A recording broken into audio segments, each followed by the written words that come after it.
Hello friends, welcome to Nand Kishore classes. Today's lecture is going to be very interesting because today we are going to learn how to multiply or how to apply distributive property when square roots are given. Check the questions carefully. We have selected 3 questions for you. First question contains root 16, root 9, root 25. Specifically we have taken this question because sometimes what happens, students while solving this first question, they start directly applying distributive property. Whereas in the first question, we all are having perfect squares. This question is actually easier. Students make it difficult. That is why we have selected it. But yes, in the second and third question, we will actually learn how to apply distributive property. Let me start from the first question. First question, what we have, first one is square root of 16 multiply square root of 9 plus square root of 25. Don't multiply anything. Firstly, simplify the square roots here. Like square root of 16 is 4. 16 is a perfect square, we know that. Root 9 is 3 and root 25 is 5. So it is 4 times 3 plus 5, and firstly, we are going to solve the bracket now. Because distributive is not required as of now, to make the question easier, 3 plus 5 is just 8 and your answer will be 8 times 4 is 32. So this question was easy.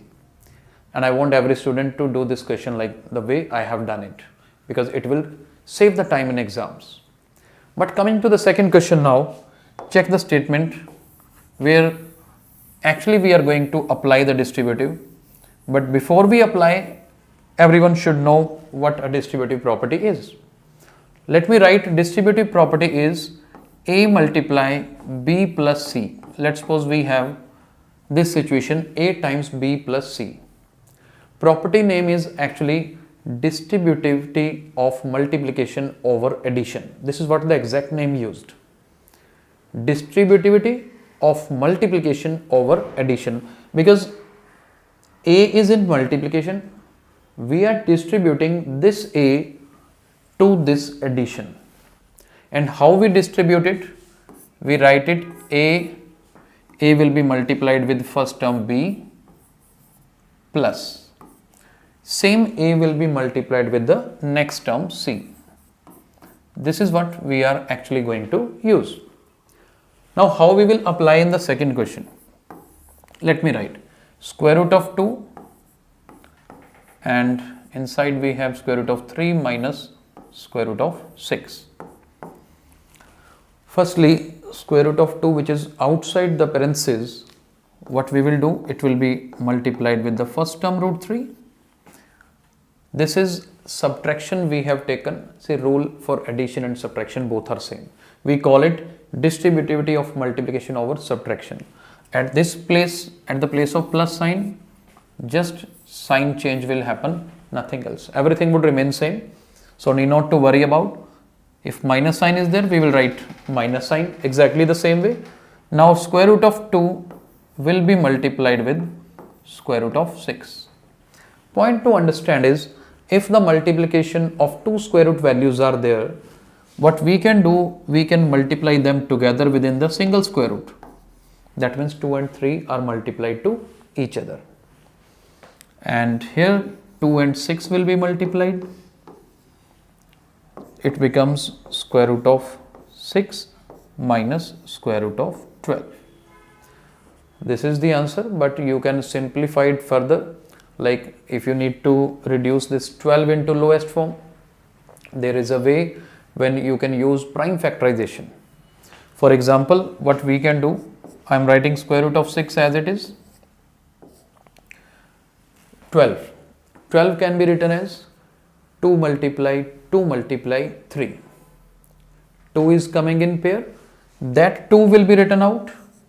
3 will remain inside. Square root of 12 can be written as 2 root 3. I know few of you might be having problem in this concept, that how root 12 is converted to 2 root 3. You can write us on our WhatsApp number, or you can send a message in the comment box. We will definitely reply to you. We will send you the another video link we have already prepared. But as of now, focus of our today's class is to how to multiply. I hope this concept is clear. Let me move to the last question, the third one. You can also try out third part yourself right now and can write your answer. Can let us know what your answer is and let us compare. Keep watching the video. Let's move to the third one. This root 3 will be multiplied with root 12. I am directly doing it because now you know what steps needs to be followed. And then root 3 will be multiplied with root 4. Okay, minus sign is there. I am writing it like this. You would be thinking that why I have not combined them, because I can see root 4 is a perfect square which can be written as 2. Then why should I combine them when already it is simplified? Okay, 12 times 3 is square root of 36 minus square root of 3 multiply square root of 4 is 2. So what we are getting here, root 36 is a perfect square now. Square root of 36 is only 6. 2 I am writing first because root 3 multiplied 2, it can be written as 2 root 3. This is the final answer of the third question. I hope you are able to understand the concept. Thank you so much for watching the video.